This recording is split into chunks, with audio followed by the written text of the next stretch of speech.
Okay, good day, ladies and gents, wherever you may be in the world, whether you're down under or somewhere else. And welcome to a special stream with my special guest, Jobu, who has been on a couple of other streams with me about the old Commonwealth. And as always, to give people a bit of time to arrive, I'm going to play us an appropriate tune, shall we say.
Okay, that was obviously the anthem of the old Soviet Union, and it was in honor of Chairman Dan Andrews' People's Republic of Victoria, and the fact that he has turned Victoria into a far worse police state than communist East Germany at the height of the Cold War. So that's why we were playing that communist tune. Okay, I'd like to welcome my guest, Jobu. Now, I'm obviously a POM who lives in Australia and has lived in Australia for 21 years now. But Jobu's a genuine Australian. So welcome, Jobu. G'day, Duke. It's good to be back. G'day everyone in the chat. Lifelong Melburnian, formerly a proud Melburnian, but that's changed a little bit lately, as you can imagine. Duke, after listening to that anthem, I feel like a bit of a half-assed Solzhenitsyn, broadcasting under a fake name on the run from Daniel Andrews' goon squads, otherwise known as Victoria Police. And we'll get into what that means a little bit later, I think. And Jobu's not lying, by the way, guys. You seriously have to be careful what you post on social media these days, or you will get a visit from Stasi, which is the Victorian Police. No lie. Is that a good place to start, Duke? Our friends at Victoria Police? Yeah, it's a good place, isn't it? Yeah. Yeah, so, I mean, one of the... As Duke mentioned, I'm trying to be a good house guest, and there's obvious censorship going on around certain topics surrounding the pandemic. So Duke and I agreed not to get too much into the specifics around the virus, but what I find a lot more interesting is the reaction of the state and the state apparatus towards its citizens as a result of this. And Victoria Police, who prior to all this kicking off sort of had a benign presence in society, I guess. They've, in my view, completely disgraced themselves over the last couple of months in particular. What I sort of mean by that is, probably 12 months ago, there was a Black Lives Matter protest that was allowed to proceed. You can actually find footage online of Luke Cornelius, the Assistant Commissioner of Police, talking about how it's safe to allow to proceed because they're actually providing the protesters with hand sanitizer and all that sort of stuff. If you compare the reaction to that to the reaction to the Freedom March protests that have sprung up, in particular over the last couple of months, where the police have basically attacked protesters, that's their videos and footage of that is something that we've never seen before in Victoria, and it's been quite disturbing, to be honest, Duke. I don't know what your thoughts on that are. Okay, look, to give a little bit of background to this for people who are not in Australia, because I saw an Australian channel like yesterday actually, who said flat earthers was actually what he called us, were posting videos about how terrible Australia was, and he was in Perth, and he was showing how nothing was going on in Perth. Okay, Australia, first of all, is an island continent. It's about the same size as the USA minus Alaska, but with only 26 million people in it. And for me to drive to Perth, that is, it's way over 2,000 miles, and it would take me 40 hours of constant driving to get there. Okay? So what's going on in Perth is immaterial to what's going on in Melbourne and Victoria. It's the other side of the play. It would be like, if you were in England and you were talking about what was happening in Poland or Germany. And there's literally like a massive desert right in the middle of the country. So you might as well be talking about Mars as far as the isolation of WA and Perth in particular is concerned. Yeah, absolutely correct, Joe. And also, of course, Australia has a federal system, a little bit like America, in that the states and territories in Australia have a lot of control about what they do within their own borders. So the worst places in Aussie over the last year or so have undoubtedly been number one, Victoria, because of the Dictator Dan Andrews, and the second one has been New South Wales, where maybe there's a little bit of light at the end of the tunnel because the leader of the New South Wales guys has actually had to resign for corruption charges, although nothing to do with the pandemic. Berejiklian, no, that's been a long time coming, actually, Duke. I don't know if you followed that story about 12 months ago when... Wasn't it her boyfriend who was into construction and a load of backhanded monies and all that? Yeah, so I was just going to say, for the guys in the chat, and I'll be brief about this. So Berejiklian, the former Premier of New South Wales, was secretly dating a fellow MP from Wangaratta, I think it was, or regional or country New South Wales. And he was part of the nexus between local MPs, local government councillors, and property developers is probably the dirtiest business in this country. So basically, to cut a long story short, he was running a cash for permits, or basically a cash for permits operation, and also a cash for visa operation. So totally corrupt. She was dating him, and as the New South Wales Premier, there's obviously obligations on her, legal obligations on her, that if she becomes aware of corrupt activity, that she's got to report it.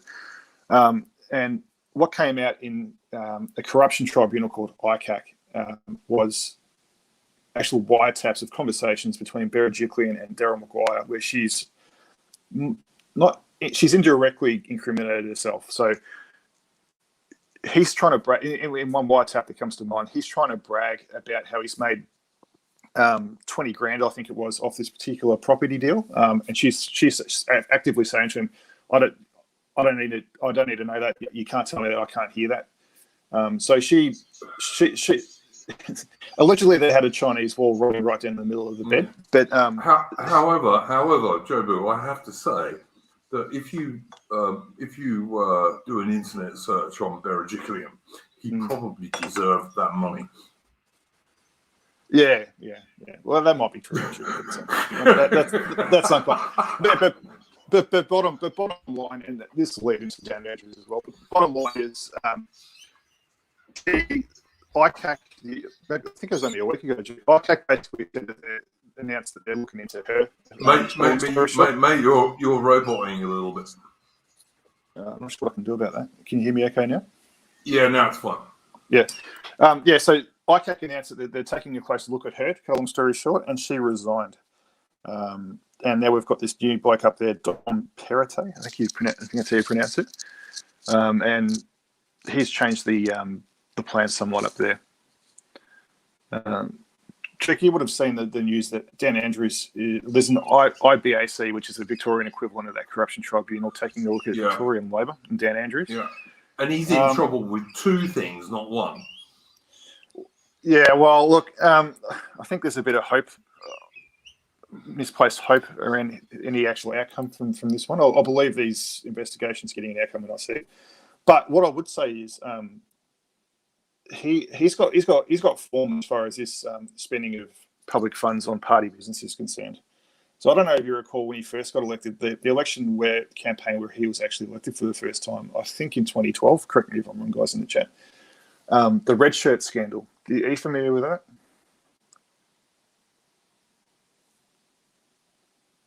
Hello, Drew, can you hear me? Sorry, not totally. Do you want to explain it a little bit? Yeah, look, so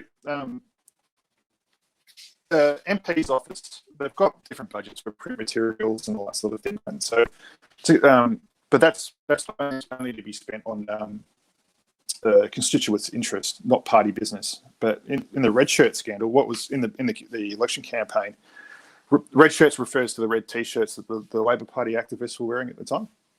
And what came out was that the budget for the print materials, and amongst other things, and if memory serves correctly, it's going back a while now, but basically taxpayer funds were being spent on the Labor election campaign, and that charge was proven, and Labor actually had to pay the money back in a bit of a dodgy deal, in my opinion, to avoid an actual outcome, because there was potential criminal penalties associated with that behaviour. So to cut a long story short, Andrews has form as far as this is concerned. Now, I haven't dug too far deep into it, Duke, because I'm waiting to see an outcome, to be honest. But as far as the latest corruption investigation is concerned, it follows a similar pattern. So it's a branch stacking investigation on the surface, but I think that the teeth of the allegation is that taxpayer funds were spent on those branch stacking activities. Is that your understanding, Duke? Yeah, pretty much. I mean, look, basically, as we used to say in the UK in the old days, Dan Andrews is Ben as an Iron Bob note is what you can say. You know? He really is. Actually, I need to put up a picture of Dan Andrews, which I think is a good one. Which I think is a good one.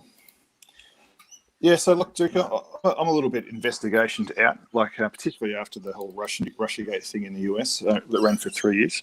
And we'll get to the we'll get to the WorkSafe investigation thing here in a moment. But the reason why I specifically mentioned the red shirt scandal was just to illustrate for everyone that Andrews actually has form here. So while it might be wishful thinking, there actually could, if we can tie it back to him, the same sort of behaviour with this branch taking stuff, there's a chance we could be rid of him. Well, let's hope. Let's hope. I don't know, man. I can't actually work out how to do this now. I did it the other day. Well, carry on talking, Jobu. I'm just trying to boom my way through some tech here. Okay, well, this will be the third investigation into Andrews since the start of the pandemic. Duke will recall the Coates inquiry, which was a manufactured outcome, in my opinion, where during the initial first months of the virus, the second wave, quote unquote, that we saw down here, the state set up a hotel quarantine system where travellers coming back into Australia, which were mainly citizens at the time, would spend 2 weeks in quarantine in a hotel room. And the Andrews government mismanaged it. They were literally pulling guys out of Ubers. So you'd have Ahmed and Jazz Preet, who the previous night was delivering your souvlaki. They'd be manning the doors of the hotel quarantine facilities as security. Patients were trading sexual favours with regards to get various luxuries delivered and all this sort of stuff.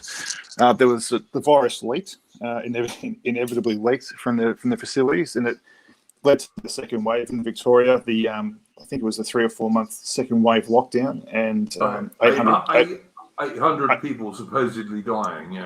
800 people dead, according to the government's own figures. So, which is probably exaggerated, but even so, to let other people understand, every other state and territory in Victoria used the police and the army, but not Dan Andrews. Dan Andrews decided he was going to use his Labor and union cronies. Yeah, correct. So there was actually the firm that was selected to provide security services to the program was chosen on diversity grounds. They were owned by a Aboriginal chap who happened to be a mate of Dan Andrews. So it's the old jobs for the mates. And didn't they get like over $500,000 within like 2 weeks or something? It's about 30 million in total, I think, mate. So a bit more than that. Yeah, but they got a huge amount of money, and as Jobu explained, like they basically were incapable of doing their job, and so Victoria for a little while had a relatively high number of China virus deaths. Although you have to bear in mind, even 800 people out of 6.5 million plus is not an enormous number. Okay, it's not. It sounds quite high, but it's not really. Yeah, well, that sort of goes into something I'm sure we'll touch on quite extensively, Duke, and that's there's an odd mindset that's overcome Australia over the last couple of years, and head in the sand, I think, or trying to ostrich their way through this pandemic, I think is probably the best way to describe it. You're roboting a little. You're roboting a bit again, Joey. Hang on. Do you guys hear me okay now? Yeah, that's okay. That's okay. Yeah, so Australia's tried to ostrich their way through the pandemic effectively. They thought that they could shut up the borders and weather the storm and wait for God knows what to occur. So, which appeared to be working a little bit initially, to be honest, but depending on your point of view, I think we're always going to have to face into the fact that this pandemic has already happened, and we're going to need to. We couldn't hide forever, basically. Well, look, the thing I would say about this is we are on what, 355 days of lockdown now in Melbourne? Mm-hmm. It's either Most lockdown. 350, it's 355 or 366 days, or 356 days. I'm not sure. It's one of the two. That is the most anywhere in the entire world. And this year, it feels like it's too much. Yeah, it really does. I'm plumbing the walls, mate. But you to put this in perspective, in 2021, even according to the Victorian government figures, a whole 10 people have died of the China virus this year out of way over 6.5 million residents of Victoria. 10. And like, I strongly suspect if you really looked at it, it's probably half that. But we're rapidly approaching 200 people dead on the roads in Victoria in 2021. But no one is suggesting banning cars. But here we are, still locked down. Like, I don't know what it's like where Jobu is, but where I am, if I go into Frankston, which is my nearest town, and even if I go around the super modern shopping centres there, every third or fourth business is shut or for lease. Yeah, well, some business. I'm out. I'm in the eastern suburbs, around the foothills of the Mount Dandenong, and Yeah. Look, around my local main streets and whatnot. I don't see too many for lease signs at the moment, but there's some businesses that just haven't been open for months. So, there's definitely a storm coming there. One of my best mates is a commercial property manager, Duke. Yep. So the stories he's been telling me throughout the whole course of this is have been quite amusing, to be honest. But so he's sort of caught between the landlords and the tenants, and it's getting quite ugly there. So, well, I think just for the guys in the chat, so there was a rent moratorium put in place and a mortgage payment moratorium put in place. So, in the case of a mortgage, if you couldn't afford to pay it because you've been locked out of your job, the bank, you wouldn't have to make any payments, but the interest would just keep compounding, right? So it gave you a bit of breathing room, but it in terms of interest costs, it was going to cost you, 10 grand or so at least because you weren't paying down your mortgage. But also, there's been a lot of rent reductions and negotiated rent reductions between tenants and landlords based on reduced foot traffic and all that sort of jazz. So I've had a bit of an insight into that just through him. But I don't know. Did you see the video that was going around on Twitter the other day, Jake, where someone was walking around an arcade in the CBD, which has been a ghost town throughout the last 12 to 18 months, and every shop was for lease in this arcade, every single one of them. Yeah, no, I mean, I didn't see that, but I've seen others that show exactly the same thing. I mean, I've got a little row of shops, like 10 minutes walk from where I am, and two of those have gone bankrupt or off the lease. I think it might be worse in certain places, Duke. So I'm out here in suburbia. So there's lots of people moving around, going to the local shops, which are typically. Listen, Joe, but I'm the same. I'm also I'm almost 50 k's out of Melbourne, but it's exactly the same. Yeah. So what I'm trying to say is it might be obviously the CBD's been decimated, right? But out in suburbia, that sort of residential ring around Melbourne, it might not look as bad at the moment, but I remember I've been going to the same barber for years, Duke, and last time I was allowed to go there, I sort of asked him, how are you going with all these lockdowns? And he said, mate, if we get locked down again, I might just have to just hand back the keys, mate. These small business owners have been smashed. Yeah, I mean, the two shops that are gone from my little row of 12 shops. One of them is a hairdresser's, which mainly cater to women, and the other one was a beauty parlor, and they're gone because how can they make any money when they're not allowed to work? They just can't. Yeah, it's going to be interesting in the next few weeks when they're open for vaccinated customers and not the unvaxxed. Well, It's going to be interesting to see the reaction to that. What I will find interesting, Jobu, is if they do in Victoria. I mean, I know Andrews has said he won't because he's a CUNT, but in New South Wales, they've just said, yeah, we're not going to worry about that. We're just going to open for everybody. That's not quite true, but I think the Premier there might be playing a bit of a smart game, because he's opened up. They do have these rules in place, fully vaxxed versus unvaxxed, but their vaccine passport application isn't ready yet. Yeah. So it's, I just find that curious. Like, I just got the impression, I don't know if it's true, and I don't know the guy very well, but I get the impression the new South Wales Premier is not fully on board with what Berejiklian wanted to do. No. So, and look, let's talk about him. So the most important change that happened there was like a day or two after he came into power. He held a press conference, Duke. All right, and there's a bit to dig into here. Now, for the guys overseas, we've had 3 daily press conferences, mainly from the states of New South Wales, Victoria, and Queensland, broadcast one after another, going through the case numbers, the deaths, and fielding questions from the media. There's usually been a premier there with a chief health officer of each state in tow, and it's been the sort of circus you can imagine. Duke, I work shift work. I do 12-hour shifts now.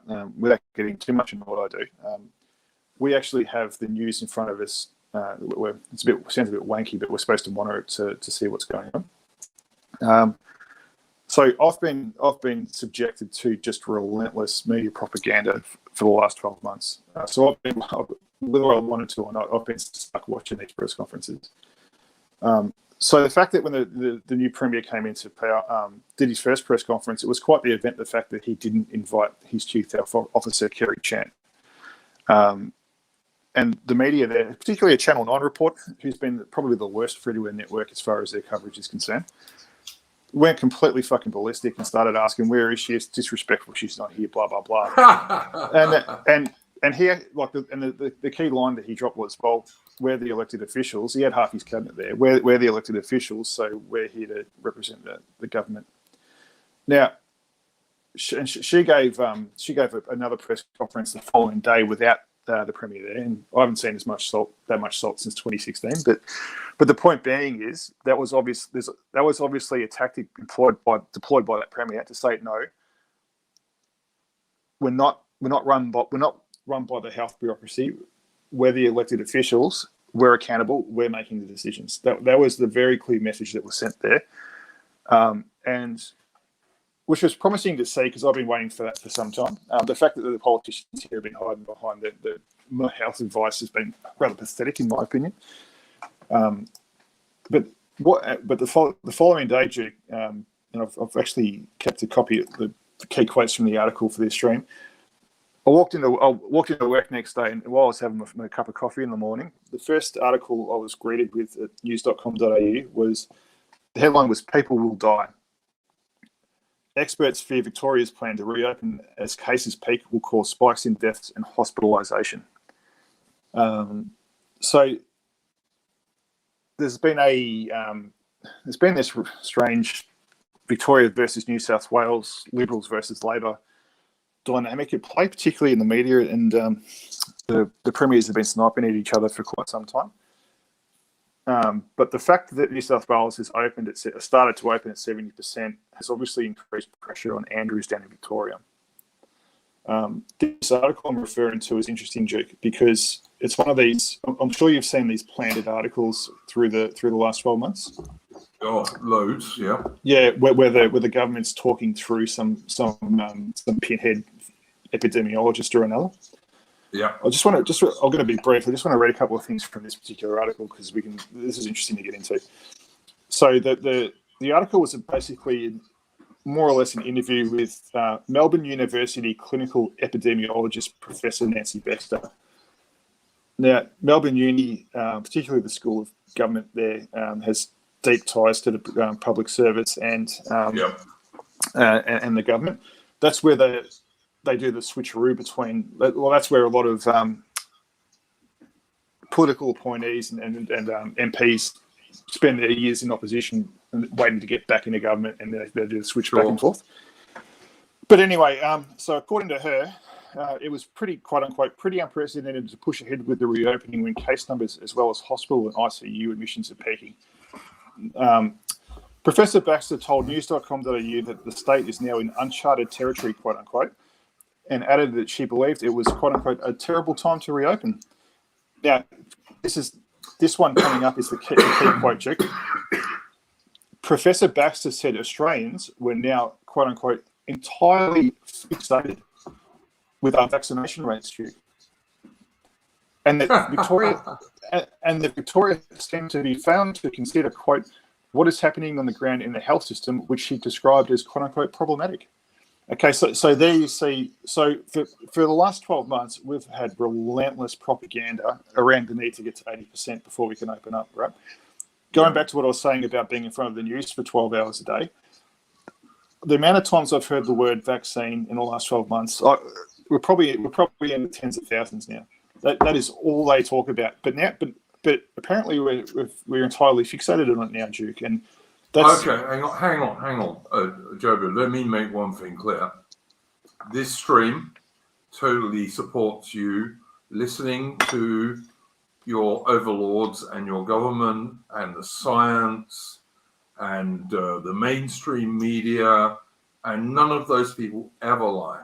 Okay, so I just want to make that very clear, because YouTube's probably listening. And we totally support you listening to everyone who's in charge of you and doing exactly as you're told. Okay.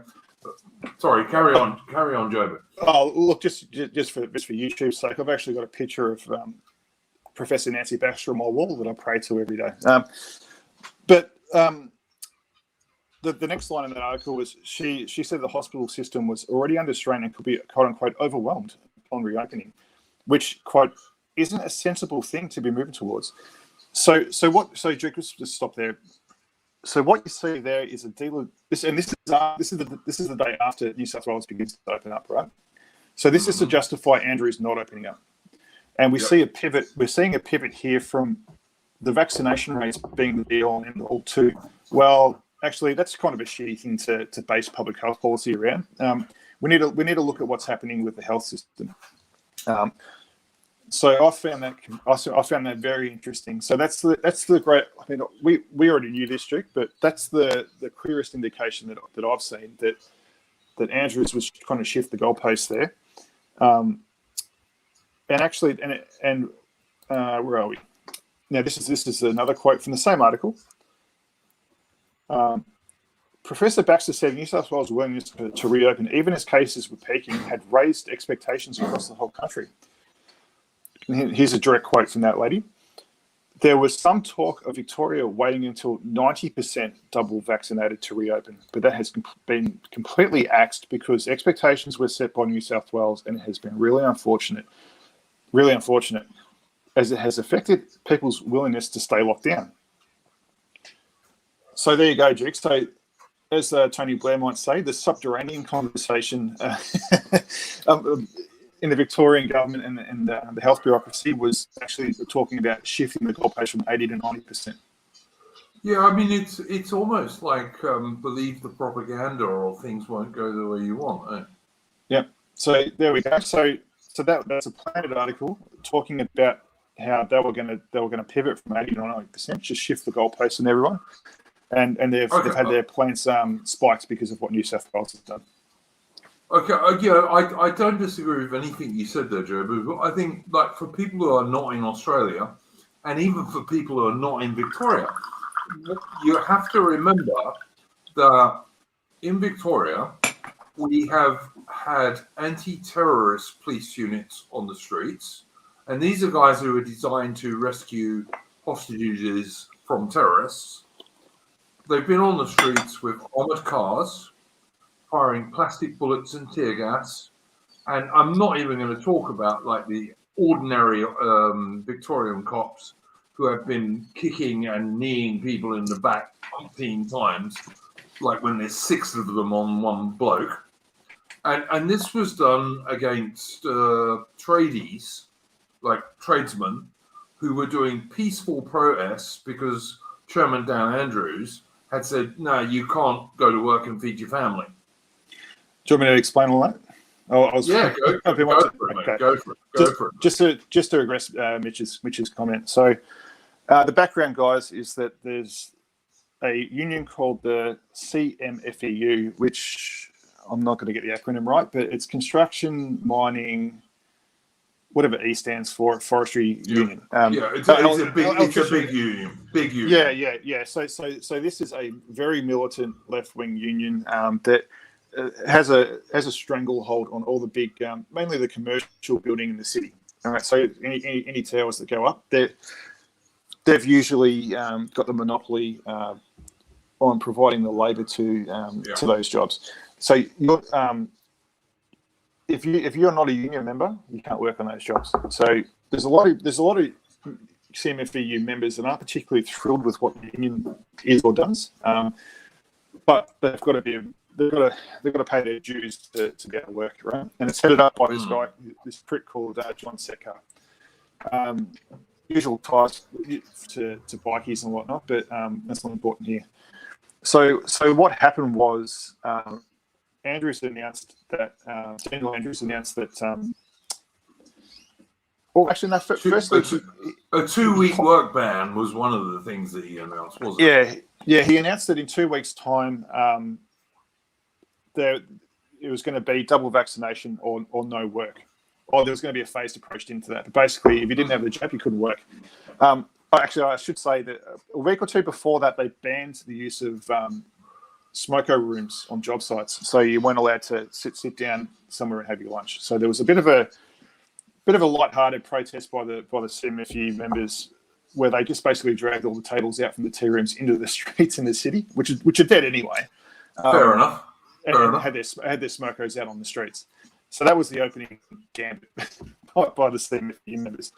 But anyway, when news of the vaccine lockout came down, they went a fairly sizable portion of the CMFU membership. We're talking a couple hundred people here. Went down to the CMFU head office and got a bit rowdy at the front. So they demanded that Secker come out and speak to them. There's footage of this all over the place online. Oh yeah. Hang on, Jobu. Yeah, there is. But also, there's thousands of these ordinary. Basically, this is a tradie union. Okay, so you might be you could be a carpenter or a plumber or a builder. You're a skilled bloke, mostly. In these unions, they're guys who have a skill and that keep modern society running. And there were thousands of these guys outside this union HQ. And the union guys came out wearing masks, which none of the protesters were virtually, and said, fuck off, basically. And so that was when it got rowdy. That's right. To be fair. Yeah. So what it effectively was a mutiny by a union's membership against the union leaders. So they wanted to know why Secker, because Secker had given a radio interview a day or two before where he was playing the same sort of word games that Morrison, the PM, is playing, where Secker doesn't support vaccine mandates, but he's not going to do anything about it either.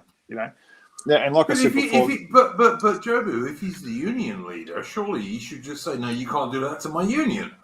Well, that's right. And the expectations of the union membership is because they strike at the drop of a hat. So they couldn't quite understand. They couldn't understand it, mate. So they went down there to talk it out with Johnny. And when Johnny didn't give them the answer they want, things got a bit violent out the front. The doors were charged. The front doors were charged. The union membership and their heavies, the shop stewards, had to retreat back inside. There was some fantastic footage of beer cans and God knows what else being thrown at the front doors. Yeah, I watched it. It was good. Yeah, it was good. And the union leadership was barricaded inside for a number of hours until the riot squad turned up. Yep. the following day was the massive tradie protests with thousands and thousands of tradies wearing high vis, the high visibility workwear. Yep. Basically took over the city for a day. And they went across the bridge and blocked the bridge to Williamstown, didn't they? Yeah, that's right. Yeah, they they'll be coming into the city from the west, and you're crossing over Port Phillip Bay. There's a bridge called the Westgate Bridge, the biggest bridge in Victoria. They camped out on there for a while, and they were singing protest songs. They were singing classic Aussie rock songs, including Daryl Braithwaite's "The Horses." There's some footage on BitChute of that, which is brings a tear to one's eye. But yeah. So anyway, that was a direct result of the union membership not pursuing the members' interest, i.e., their ability to earn a living. But also after the one thing I skipped over, was the night after that protest out the front of the CMFU membership office. Andrews, the reaction to that by the institutional left here, meaning certain left wing portions of the media, and the Labor Party intelligentsia and people like Dan Andrews, Bill Shorten, Secker, they actually came out and called their own members neo-Nazis, which is a reaction that I had to be seen to be believed as a Melburnian. But Andrews banned the construction industry, shut down the construction industry that night and put 300,000 people out of work. Yep. And he credited an army doing it, and that army took over the city the next day. So it was bizarre for me to watch, Duke, to be honest. And they had the cops on the run at one point too. They did. I saw that quite a few, actually more than once. But I look, to let people understand who are not in Australia, these are working stiffs like me, you, and Jobu. All right, they're not rich people. They're ordinary tradie blokes who've done a trade and are just trying to support their families and pay their mortgages and all this kind of stuff. They're not bad people. No, I was completely on their side, mate. They're trying. They're just normal blokes that aren't interested in politics like we are. They're just trying to. All they're trying to do is put dinner on the table for their families and pay the mortgage. That's all they want to do. That's all they want to do. So they can't understand why the government's trying to prevent them from doing it. And they reacted to it. So and look, Duke, in the lead up to that, I'm sure you've seen the same footage of Victoria Police picking fights with protesters, which is what they've been doing. So if few tradies throw a few bottles in a cop car, look, you're not going to get too much sympathy out of me. No, but I mean, let's be honest, Joe. The only time I saw tradies getting beaten up was like there was one tradie and 5 or 6 Victorian policemen. Yeah. So in the aftermath of that massive protest, Victoria Police really stepped up they intensified the tactics they've been using against the protesters, and that's when you saw the rubber bullets come out. Yep. And they've been and armored cars and tear gas and anti-terrorist units. Yeah, they tried to. So there's the mainstream media here have disgraced themselves, and they've been in lockstep with the government the entire way through this. The one time that they were sort of roused to some sort of action was the day of or in the aftermath of that big protest. We'll call it the workers' revolt, so just so we've got something to refer to. The Victorian government banned news helicopters from broadcasting footage of the protests because they didn't want people to see how big they were. Now, as the media does, they don't give a shit about your rights, but when their rights are impinged, they're fucking furious about it. So they took that to court and got that overturned the same day. Well, the next day, but yeah. The whole way through, they were calling the people that were actually trying to stand up for their rights neo-Nazis. But yeah, there we are. And Andrews turned around and said, Dictator Dan Andrews, who is part of the Victorian Labor Party, so everyone knows, he is a socialist. And he did want to join the Chinese Belt and Road Initiative at one stage, until the federal government stopped him. But he actually said the excuse for banning all the MSM helicopters was that the anti-lockdown and anti-forced facts protesters would see where the police ambushes were. That's actually what he said. Yeah, but I think we all know that he's full of shit. So, yeah. One interesting outcome of that workers' revolt is, Duke, did you see that the New South Wales abandoned their plans for vaccine mandate at construction sites? They reversed that ban that night. Well, yeah, I'm just interested to see if Victoria does the same. Look, I am utterly convinced, I don't know if you are, but I'm utterly convinced that sooner or later, Dan Andrews is going to be stabbed in the back about 99 times by people in the Victorian Labor Party and the Victorian union movement. They are going to kill him dead sooner or later. And I think some of them almost did when he fell down all those stairs. But we'll see, you know. Look, I don't disagree, Jake. Did you want to water down that Fed post? Or No, that's not a fair post. Like, Dan Andrews, as far as I understand, Dan Andrews was like pushed down a load of stairs because he tried to chat up some very young girl who he really shouldn't chat up, as far as I can work out. Yeah, there's a lot of rumours going around about that. Whether that's true or not. Don't get me wrong, I detest Dan Andrews, so I'm not going to give him the benefit of the doubt at all. Yeah. Well, yeah. Look, so putting aside the way we feel about the bloke Duke, which we've been talking about for a while now, there's been an interesting phenomena in Australia as far as the state elections are concerned that have dropped along the way of this pandemic. So the two states that come to mind are Queensland and WA in particular. In both cases, run by Labor. I don't think that's relevant to the point I'm making, but they both locked down hard and basically locked out people from Victoria and New South Wales. So they've had quite very at the time at least very stringent.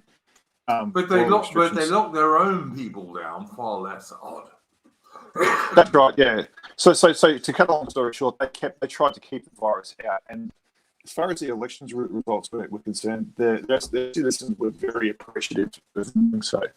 Mark McGowan over in WA, he just completely fucking wiped out the Liberal Party. I think the Liberal Party only won 2 seats or something ridiculous like that. So going back to what you were saying before, Duke, about Andrews getting the old Julius Caesar treatment, which he will sooner or later. Well, maybe they will, but I'm not sure that they're thinking like that.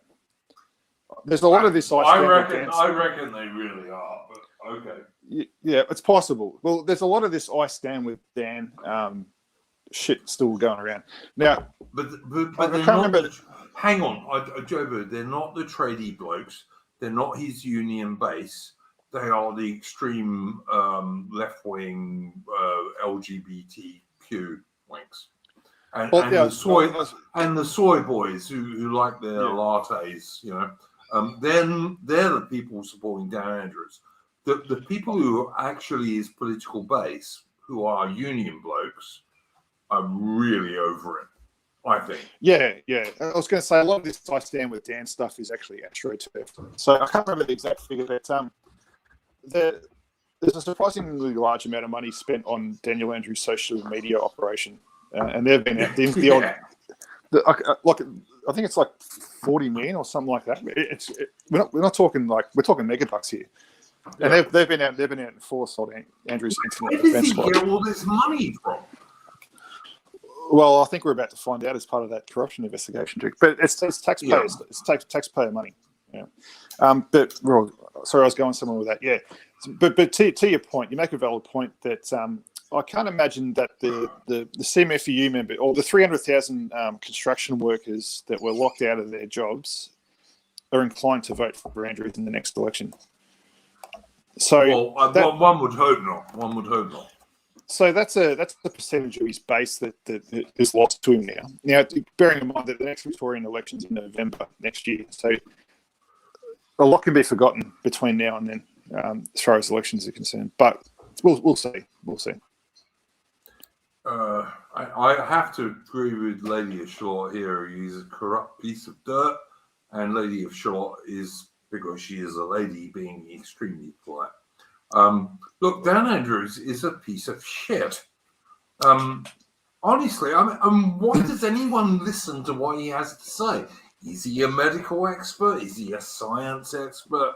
No, not even slightly.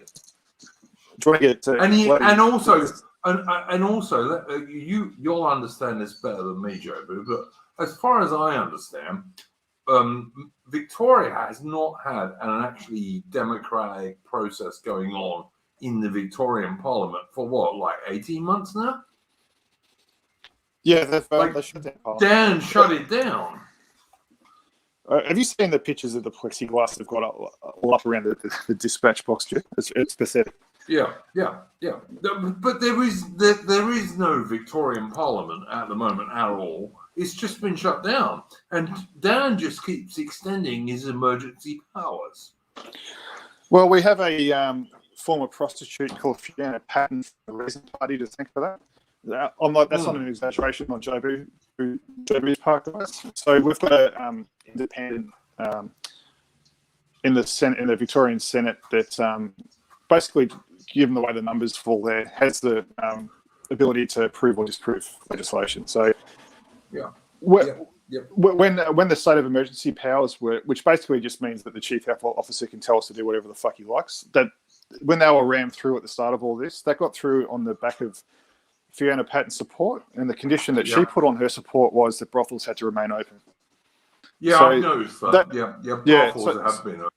Yeah, so that's the genesis of that, Duke. So, and she's been providing supply effectively as far as getting the rolling legislation through, all the powers through on a rolling basis. So that's a farce in itself, which is obvious to everyone listening. But what I'm a bit disturbed about, Duke, is I heard a interview from Fiona Patton 2 weeks ago, perhaps, but and I've seen this same thing popping up here and there.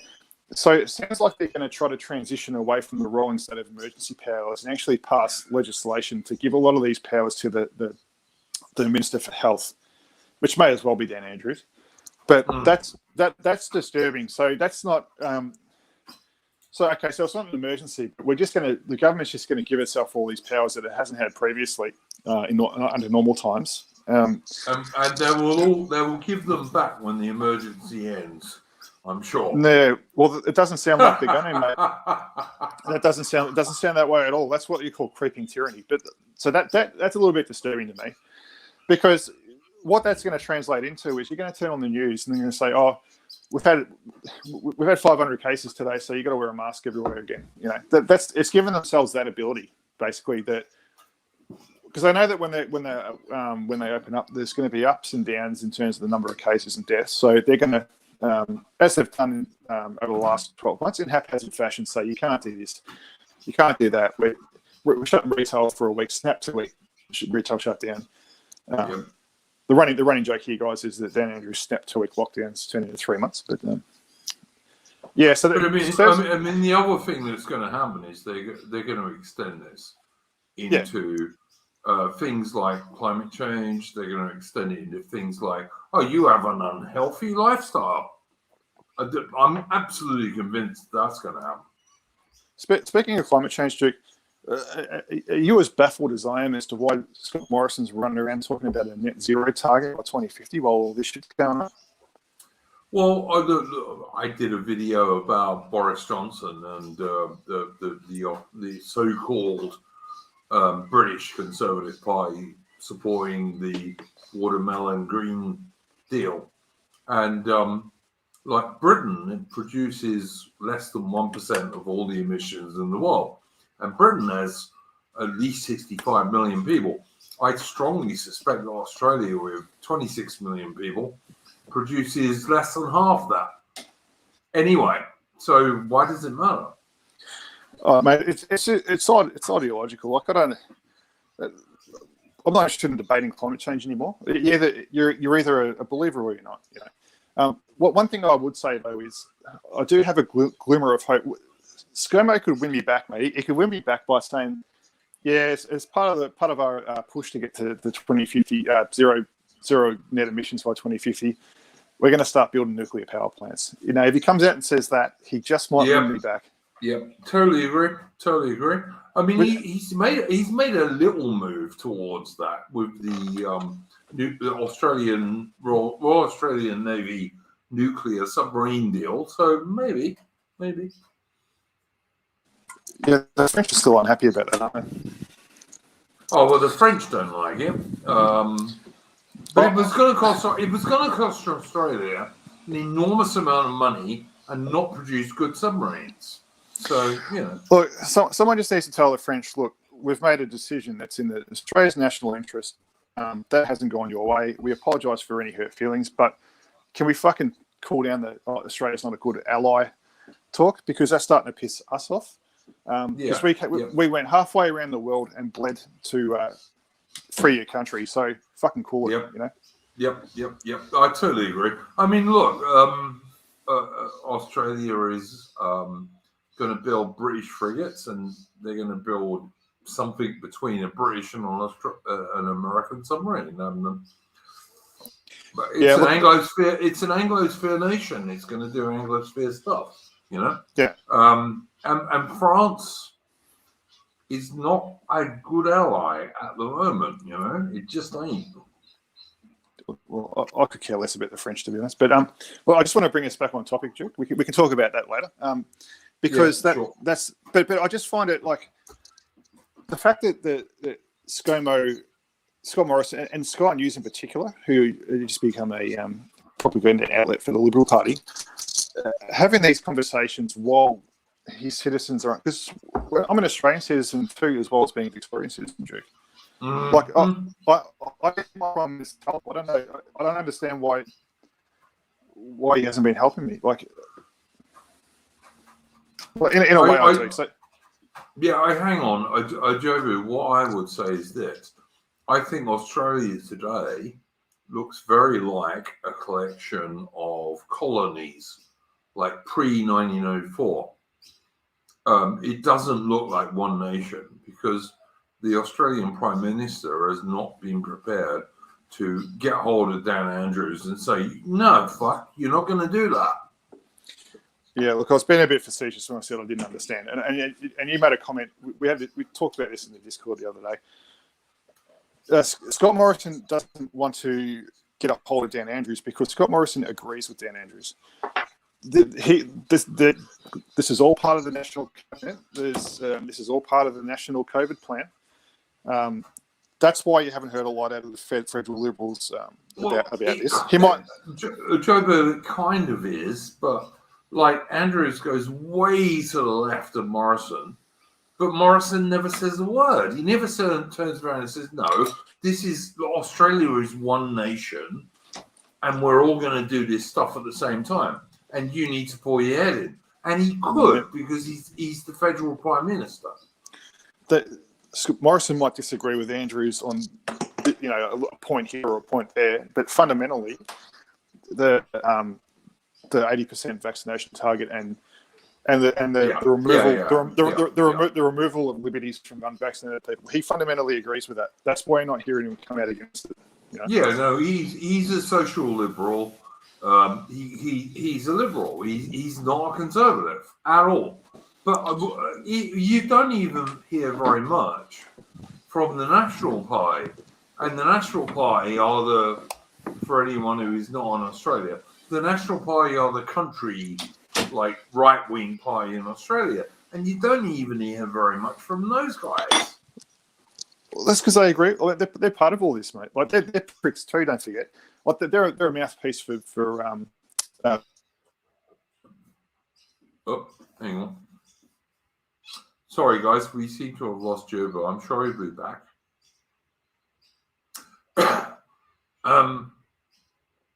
I don't know. I see a lot of people saying that Australia today is pretty much it's like a collection of colonies, like it was in, say, 1895, rather than a nation.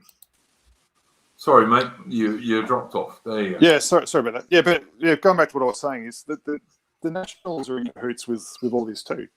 Barnaby Joyce, the leader of the Nationals, was on TV the other day slagging off unvaccinated people. So they're not going to help you either. Yeah, it's like I spoke about this a bit on my stream about Alexander Johnson and the Conservative Party. It's like when you're voting in Western Anglosphere nations, you really don't have a choice because they all believe in the same shit. Yeah. It's true. It's frustrating, mate. It's frustrating because it feels like no one's on your side, doesn't it? Well, I feel like most common sense people are on my side, but no one with any power is. Did you see that? Morrison just keeps putting his fucking foot in it. You see, he's come back from one place or another. I don't know. I can't remember where, but he's doing quarantine at the Lodge, which is the Prime Minister's residence in Australia. Yeah. He's in. Yeah. He put a photo on Instagram. What Prime Minister's fucking fucking around with Instagram? I don't understand. But he put a photo on there saying it was cooking a barbecue, and you see him grinning like a shithead, and over the barbecue saying, "Oh, day 13 of quarantine, can't wait to get out." Blah blah blah, and he got the sort of reaction from that you'd expect. So people are replying saying, "What about the people that are been stuck in hotel quarantine where they can't leave their room for 2 weeks? Double standards, blah blah blah." He just walked into it. So I know he's supposed to be this marketing executive, but does anyone know if he's actually any good at it? Because that's the fucking dumbest thing I'm saying out of him for a while now. And he's gonna, as my brother said, he's gonna lose to Labor in the election next year, and he's not going to understand why he lost. Maybe. I'm not absolutely sure about that. Look, I have a theory that the reason why we have all this shit around the China virus and forced vax and not being able to travel and all the rest of it, I have a theory. And what I think it is that if you're going to have a fully globalist world where, like, there are no borders really, free trade for everybody, and like there's no such thing as a British guy or an Australian guy or a New Zealand guy or a Canadian guy or an American or a German or a Frenchman. If you're going to have that, the only way you can do it is the way they are doing these lockdowns and the way they are stopping people traveling, the way they're heading towards electric cars with no range.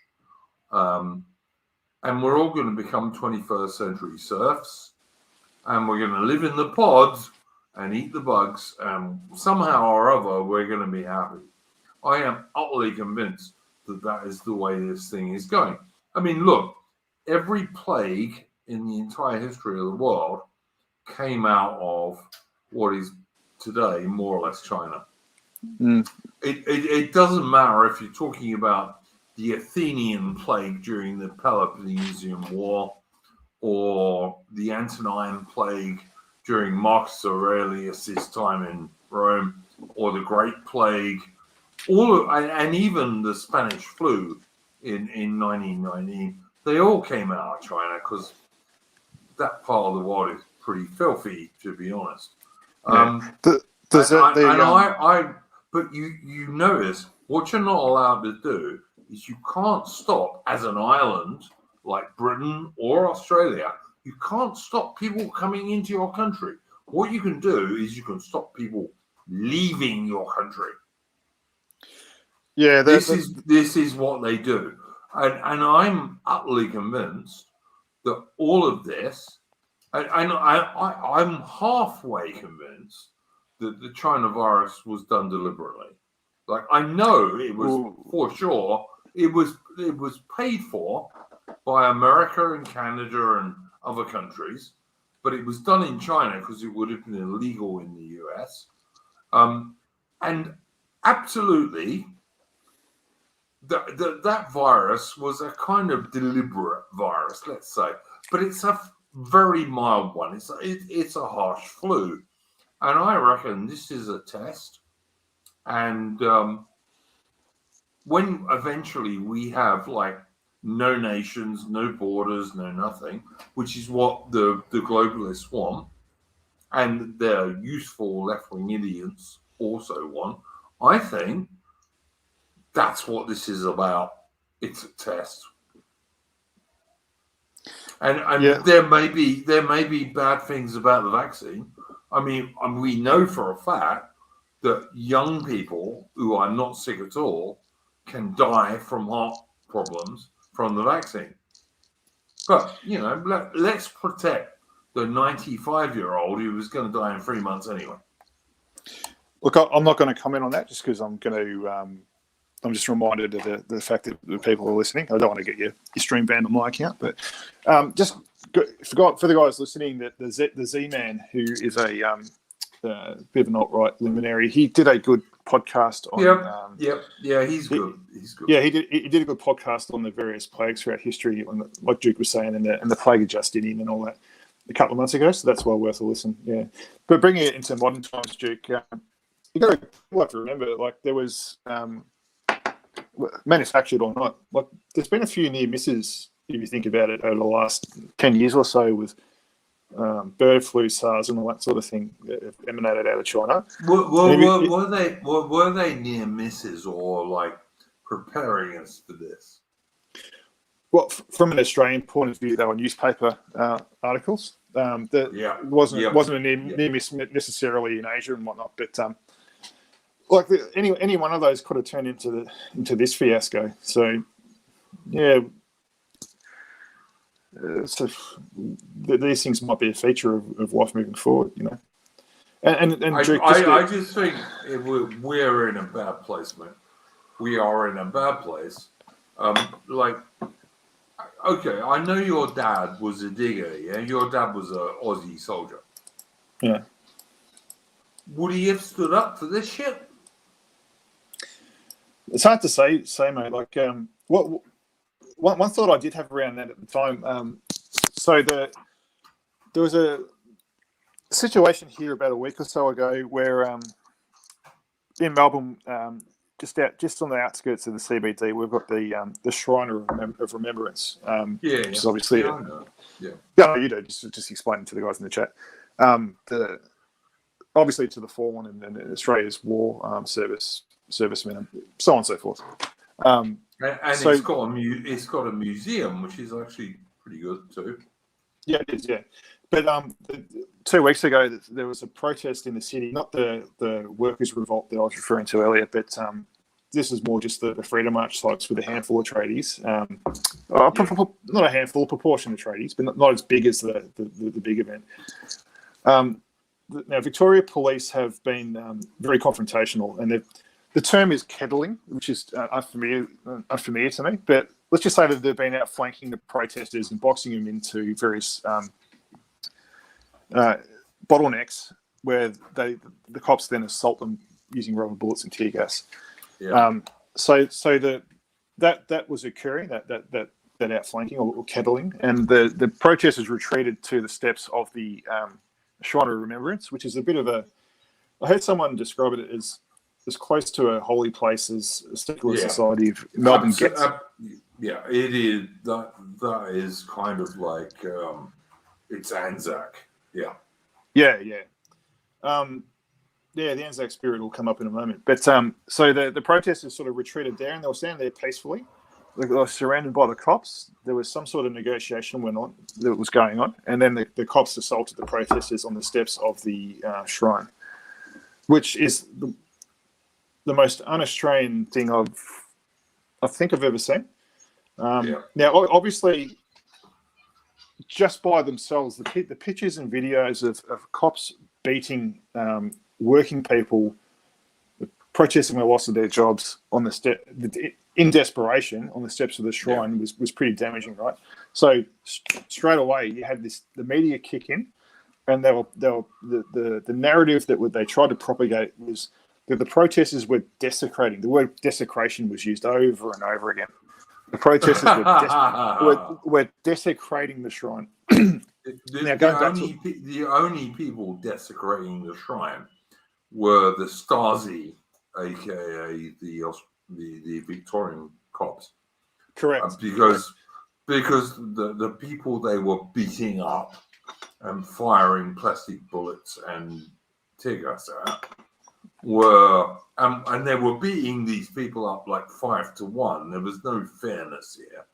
No. They were the complete opposite of the Aussie diggers, who were the bravest of the brave. Yeah, the Victorian police were shooting protesters, fleeing protesters in the back with rubber bullets. Now, going back to what you were saying, I can't imagine that the old man would have felt that it was the protesters that were desecrating the shrine. No, despite what the media said. And one interesting development of that, Duke, was, I don't know if you saw the little clip of Tony Abbott, the ex-Australian Prime Minister, that went around the other day. Yep. Yeah, so for the guys in the chat, Tony Abbott was giving an interview to some think tank down here called the IPA. And he actually said that the Victoria Police were acting like stormtroopers, and that the protesters were gathered there to make a point, and the cops assaulted them. So,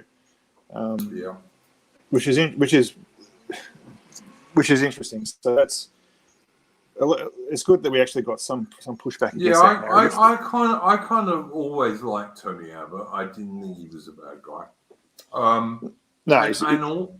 And also, to be fair, in World War II, the first Allied troops to defeat the Germans on land were the Australians at the Battle of Tobruk. You know, the Rats of Tobruk. There were Brits there too, but most of the troops were Australian. And the first Allied troops to defeat the Japanese on land in World War II were the Aussie diggers in New Guinea. All right? And that was absolutely true, man. And I reckon that 99% of Aussie diggers, if they could look at what is going on in Victoria today, would like attack Dan Andrews and all of these wanks. I don't think they would stand for it for a minute. I don't think they would stand for it for a minute.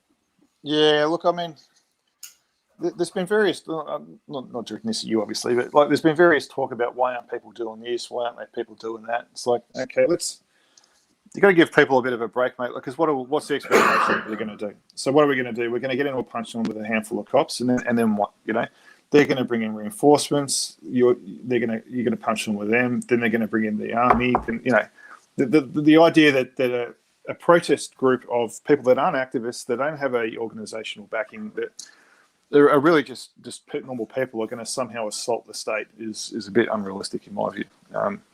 Yeah, it is. But you and I are taking a risk just doing this stream. Yeah, but it's not like we're going over the top. No, absolutely. Mate, it's not. I've done that shit in my life, but I'm not doing it now. No, that's why I do it, because like I don't give a shit. But many people in Australia, and particularly in Victoria, have had the Victorian police come and visit them because they posted something online. We have seen pregnant women like arrested in front of their family and their children. We have seen Australian military veterans, diggers, are having their front door blasted down and being arrested because they didn't agree with this shit. I mean, where does it stop? Yeah, the intimidation of independent journalists has been one of the concerning things. So for the guys in the chat, the night before the protest, the following day, independent journalists like Real Rukshan, Avi Yemeni, what do you think of him? They've been getting knocks on the door by the cops and given a letter delivered from the chief of the police commissioner warning them away from the protests and they'll be arrested if they attend. So as you can imagine, that's done to control the images coming out of the protest. And it's quite concerning because, like I said earlier, the mainstream media has been completely on side with what the government's been doing. Yeah. Does this lady at Charlotte want to come on? I keep seeing her part. Hey, Lady of Charlotte is always welcome on any of my streams. If she wants to come on, I will happily let her do so. But yeah, as she says in the chat here, I have had Vic Police at my home twice, thanks to dobbing neighbours. And you know what? One of the things that used to define Australia is you don't dob people in. You just don't dob people in. Yeah, the reaction of the herd to all this has been quite troubling, Duke. Obviously it's an extreme example, but you do get a glimpse at the mindset of the average bloke in East Germany in 1973, don't you? Dobbing his neighbours in, just trying to go along with it, trying to keep the eye of Sauron from falling on him. It's obviously not the same scenario here, but but you do get a glimpse of that mentality in terms of what's been going on in Victoria. I don't know what to say about Victoria, man. It's like no true Victorian thinks it's okay. Like none of them do. Well, all right. So I'm going to use that to segue into another point, Duke.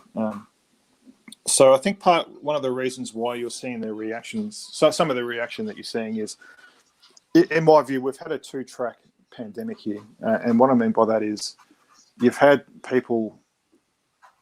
There's a lot of people that have been exempt from a lot of the restrictions and a lot of the economic impacts in particular of the pandemic, right? So you've got the laptop/Zoom class, which I belong to, that have basically been working from home in their pajamas, enjoying the relaxed dress code and the relaxed productivity expectations of working from home for quite some time. Now, one of the ancillary benefits of doing that is you're not out spending your money on a day-to-day basis in the city where it's reasonably expensive to work day-to-day. So I know personally myself, I get paid fortnightly. Every fortnight I've had a couple of hundred extra bucks that would have otherwise just evaporated over the course of the pay cycle sitting in my account. All right, so that's what you call that's what AA would call a financial incentive to stay locked down.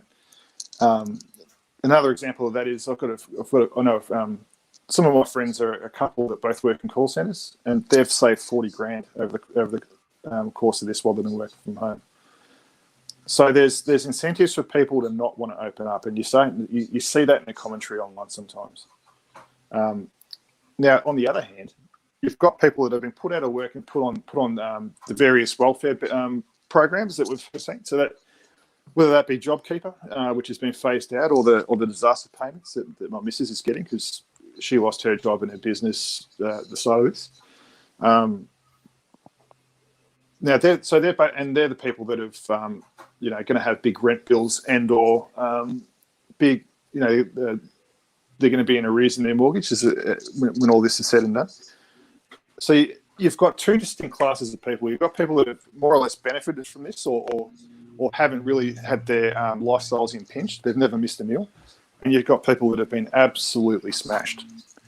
Now, unfortunately, the media is part of that laptop and Zoom class because the government looked after them real early on when they exempted them from a lot of the mask restrictions and whatnot.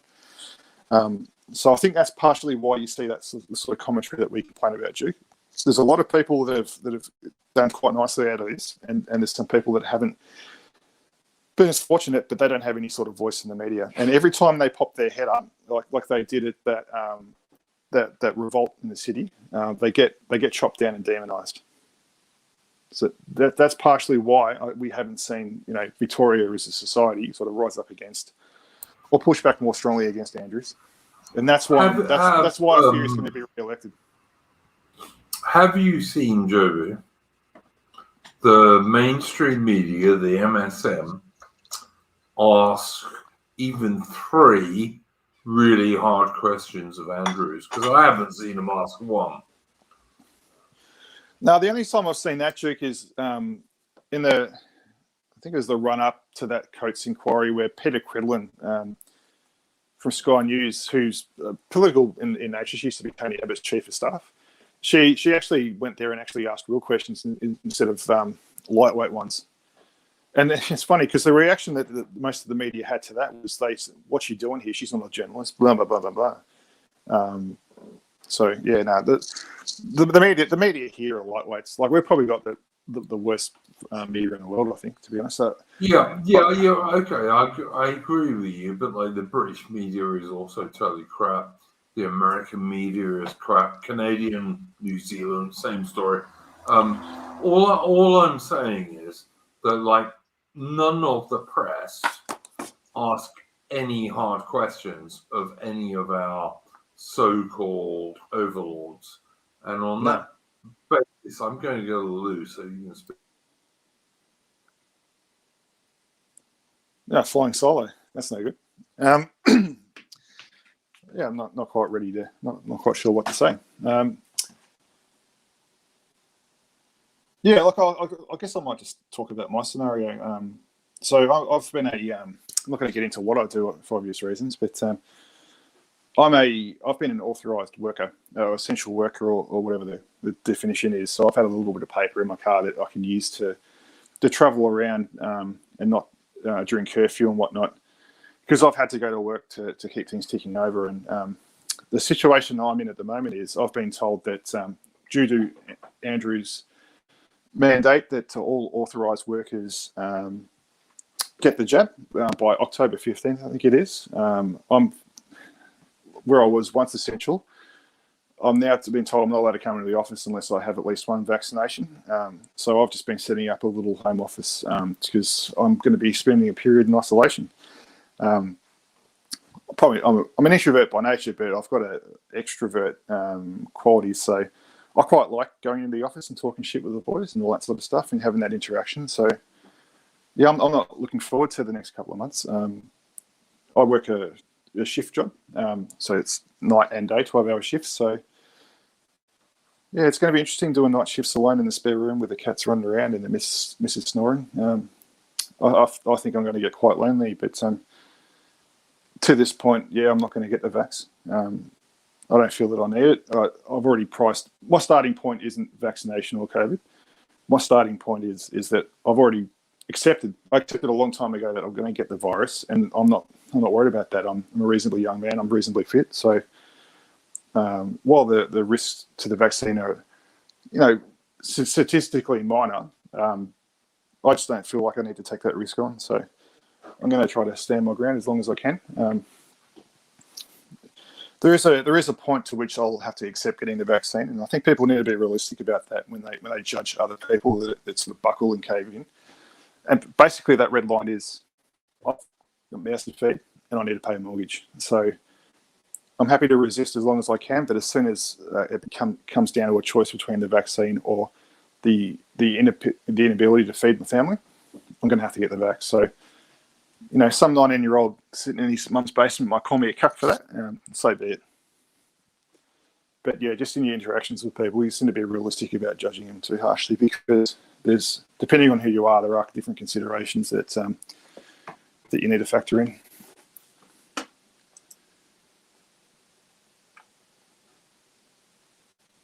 And we might just wait for Jig to get back.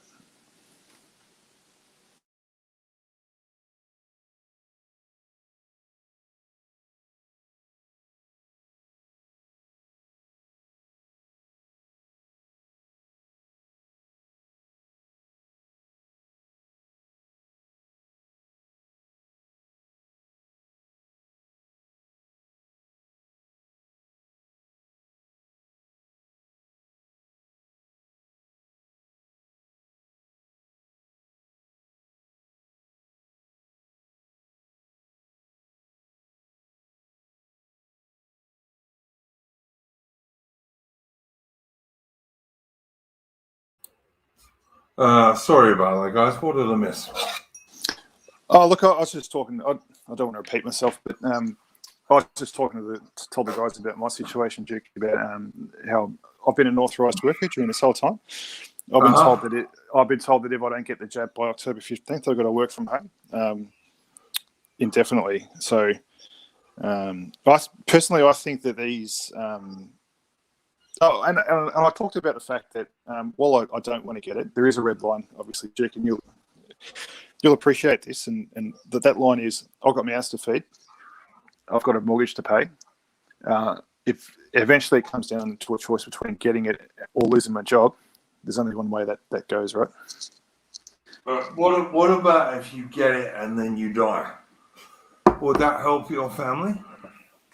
No, I wouldn't. But the more immediate concern would be unemployment. Yeah, no, I see what you're saying entirely, but I'm saying the point is, like, if you get it and then you die, that ain't going to do your family any good at all, is it?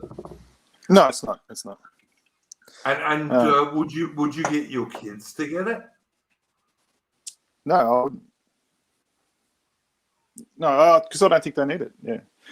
Actually, I mean, it's like the China virus is no risk whatsoever to like kids, people in their teens or very early 20s. No risk at all. I mean, it's barely a risk if you're under 70. Yeah. Look, that's a perfect excuse to segue into another one of my little dot points here, Jake, that you'll find interesting. Now, ATAGI, which is the Australian Technical Advisory Group on Immunisation, they've just come out and mandated a booster shot, initially for a subset of 500,000 people who, and I'm reading this strict, who are immunocompromised or, quote, the response was suboptimal or a non-response was experienced, quote, end quote. So I'm going to tiptoe through the tulips here a little bit because I don't want to get your channel banned. But no worries. In my view, there's a question mark. I'll put it this way: there's a question mark as to how effective these things are. I don't have a lot of confidence, let's put it that way, that they're overly effective, if at all. Right? Well, and now we know, Jobu, that getting even a double vax doesn't stop you getting the China virus. No, it doesn't stop you spreading it either. Which is a curious thing from my for perspective. A vaccination, yeah. It's a very curious thing for a vaccination. It is curious. Yeah, like I said, I'm trying to tiptoe through the tulips here, but I think everyone listening to this understands what we're saying.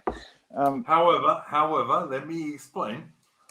We are absolutely in favour of you listening to what your political and science leaders say. Do as you are told, plebs. Yeah, but so what you had there in that quote from the ATAGI, from the vaccine body in the country, effectively, is an indirect admission that these things aren't as effective as one might have hoped. Now, Duke, just taking 3 steps back from that, I think from Australia's response to COVID perspective, we tried to turtle. We turtled for about the first 6 months or so, and then that was around that time, or about 6 to 8 months into it, is when the shots were announced. The shots were announced that they're under development. They'll be due about, I think it was 8 to 12 months from that point. So the various politicians, national cabinet decided, right, we're going to go in and out of lockdown until those vaccines are delivered, and then we get to this 80%. Now, in my view, so they've pushed all their chips in on that plan, and now we've got to the point where we're approaching this long way to target, and these things aren't working. Bottom line. So that's there's an indirect admission of that, and this slow slipping into it is starting to piss me off. But the way these things have been working is, we're announcing the booster shot just for this small group of people. Nothing for you to worry about, Johnny Pleb. You don't need to worry about. It's only for these people, and then in 3 weeks' time, it's going to be announced. No, you need to get it too, right? Yeah. So in terms of going back to what you're saying about whether or not you want to get it, one of the things that I factor into not wanting to get it is I don't want this fucking shit injected in my arm every 6 months, because that's where we're headed. whether it's safe or not. I just that train can leave the station without me. Well, I'm going to say now what I think the whole plan is. I think, like we now know that the China virus came from a lab. It didn't come from bat soup or any of the other books. It came from a lab, and it came from a lab that was absolutely financed by the USA and Canada, at least, possibly Britain, possibly Australia, who knows. But they couldn't do those experiments in any of those countries. So they did them in China because you can do what you like in China, basically. Oh, 100%, yeah. And unfortunately, the door seals are made in China, so it leaked out. Yeah, exactly, yeah. And the door seals are made in China, and the protocols for what you do are made in China, and they're as shit as you would expect. So I think that this was a deliberate thing. Now, people will now say, well, it was a deliberate thing by the Chinese Communist Party. And I detest the Chinese Communist Party, but I actually don't think it was. I think this was a deliberate leak to test how you go on with the New World Order when we have no borders, when we have no anything that we have marginally left these days. You know, when anyone can go anywhere, when trade can go anywhere, when most of the population of America will be South American, when most of the population of Europe will be Asian. And I think that is the whole point of this. It's a test for that. And they deliberately released a very, very mild virus to test what's going on here. Now, if you all think I'm a tinfoil hat guy, go and tell me if you like. I don't think I am. I think that's exactly what's happened. This is the Great Reset, and we are in the middle of it. Yeah, I'm going to respectfully disagree. In my view, it was obviously, I agree 100% with what you were saying. I don't want to say his name, but the prick over in the States was funding the research and all that. Fauci, yeah. Yeah, I just didn't want to say his name because of the censorship. But I think this thing got out by accident. Now, Chairman G. Yeah, it was deliberate, mate. It was deliberate. Well, I think he was confronted with a choice, right? So either this is going to just affect us, or we can let it affect everyone else. And I think he allowed it to spread. And unfortunately, once it reached our shores and then the shores of the West, it just overwhelmed our bugman midwit. Yeah, but Joby, did you notice how the reactions in nations like Australia and the UK, which are islands, was not to shut down the borders; it was to stop our own people leaving. Yeah, look, I want to make a point there. Yeah, now we haven't had shut borders. You're absolutely right, because my attitude on all this stuff changed dramatically when a couple of months ago I read a newspaper article, and that newspaper article said that we have inbound 50,000 Australian citizens per month. Yep. 6,000 permanent residents, and the figure that they didn't touch on was how many foreigners. So this closed borders stuff is a fucking fantasy, and every time they talk about a lockdown or mask mandate or fucking whatever it is, I always think, well, bullshit, because you're letting fucking that many people through the doors here. What would be the obvious thing, Joe? If you're the ruler of Australia or UK, which is either an enormous island or a medium-sized island, and there was an infection overseas, the obvious thing you would do is say, okay, we're going to stop people coming in. They didn't do that. What they actually did was they stopped people going out. Yeah, there's no escape, mate. There's no escape. Yeah. Look, the problem we're in a bit of the problem we've got. The trap that the politicians find themselves in is they dialed up fear to 11 through the media to get people to accept the lockdowns, and now that they want to come out, they've got to try to wind that back down, right? That the reason there's a lot of people out there that are terrified of this thing, mate. So while we know that a bad flu. Yeah. Now that I mean, obviously we know that. I'm not worried about getting the virus at all. I never have been. There's a lot of people that are, mate. So that's where you get this. There's a titanic struggle going on down here between the lockdown and the pro-freedom crowds. And I think that there's a lot more lockdown people out there than you might imagine. And it's because they've been terrorised for the last 18 months through the media. I don't know. Where I live, like I said, it's about 50 k's outside of Melbourne. I see quite a lot of people not wearing masks. And generally, we smile at each other because we know that, this is the truth. But then you see like blue-haired people walking along the road with masks and crap, basically. Yeah, me and the missus walk and run pretty much every day, and I haven't been wearing a mask around. I take a mask with me in case we go to the shops to get a coffee or something. But like walking through parks and whatnot, I haven't been hassled once. Now I'm 6'3", so that might have something to do with it. But I'm 6'2". That definitely puts them off. Yeah. So look, I don't know, like if that's happening more to other people, but I don't see that.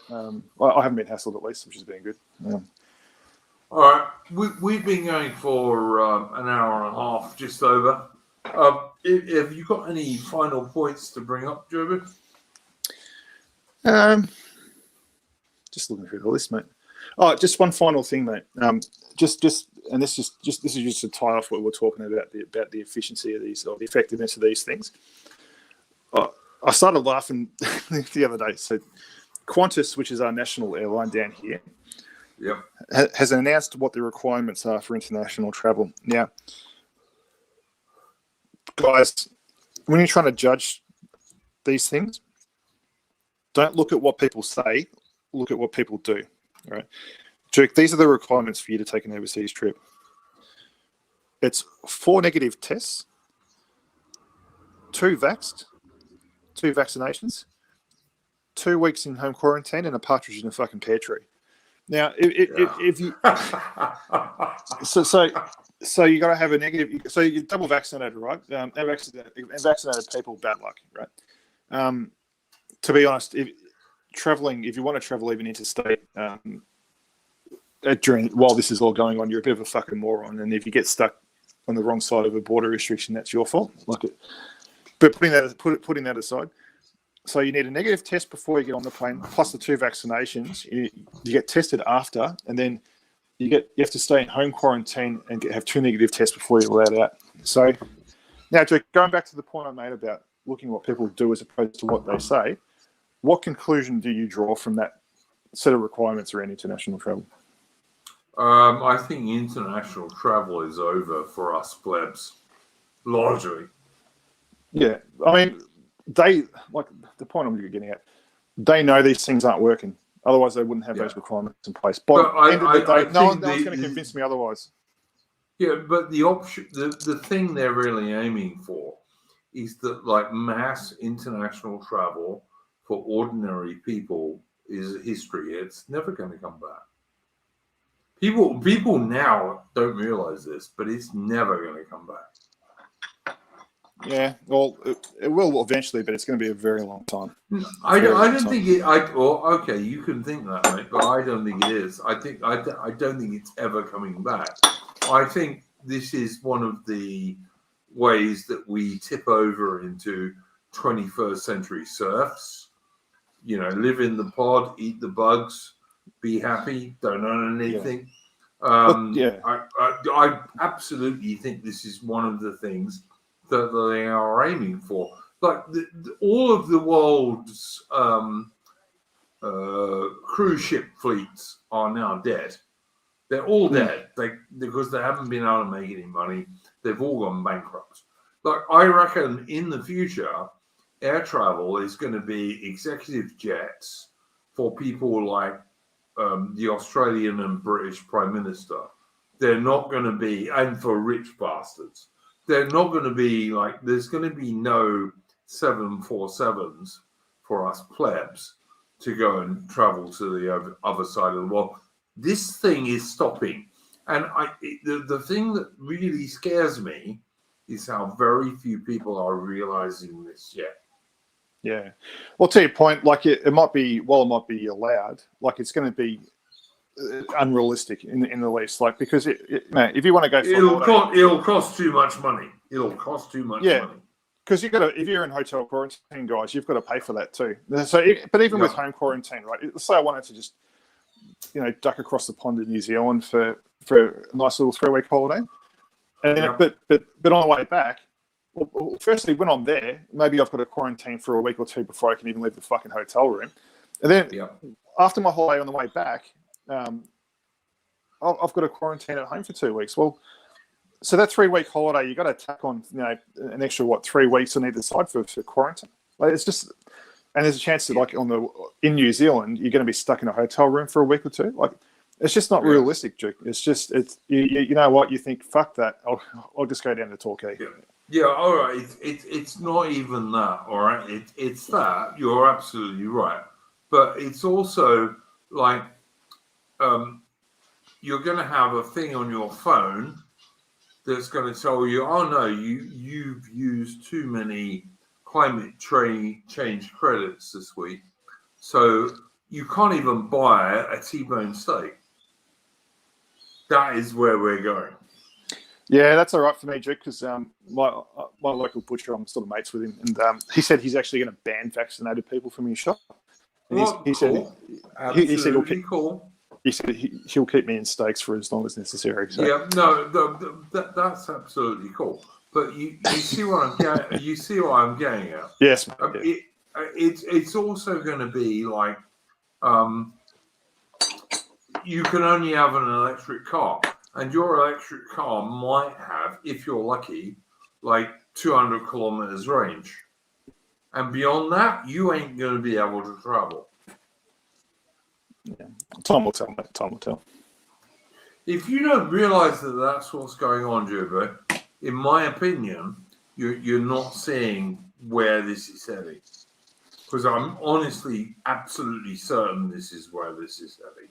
And all of this China virus stuff has been a test for that.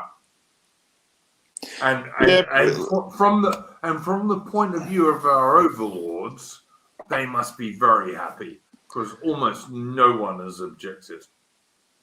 Oh, look, you might be right, Duke, but at the moment, I'm just focused on more immediate concerns, like not getting my fucking head cracked by Victoria Police. Yeah, mate, you got a family, that's fair enough. Like, I'm an old fucker, and my son's an adult, so, you can do what you want. But, you got a family, I see that. But I just think we are totally losing the plot at the moment, and we are not seeing where all this stuff is going. And all of it is going towards, you want nations with no borders, with no real people, and all of this stuff. And you know what? All of these plagues come out of the East. So we have to find a way to fight against them. I reckon that's the real deal with the China virus. We'll see. Did you want to wrap it up there, mate, or did you have any final parting shots? No, I was going to ask you if you had the same, and then I'll give us a tune to play us out, which I hope will give people a little bit of hope. Yeah, look, I just probably finished by saying thanks for having me on, mate. It's always good to come on and have a bit of a rant about these things and make sure it gets things off your chest. To the guys listening, guys and girls listening, I should say, take care of each other. Try not to judge people too harshly, like the people that might don't back down, but the people that might give you a hard time about not getting the shot or whatever. Just remember that they've been brainwashed by 18 months worth of fear porn and propaganda. So it's a difficult time in Australia, but these things will pass. Yeah, well, I hope you're right.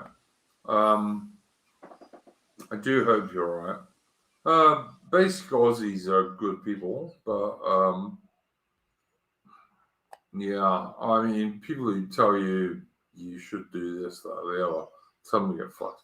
Anyway, I'm going to share. I'm going to play a stew.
Okay, that was obviously Warsing Matilda with a load of Aussie sailors.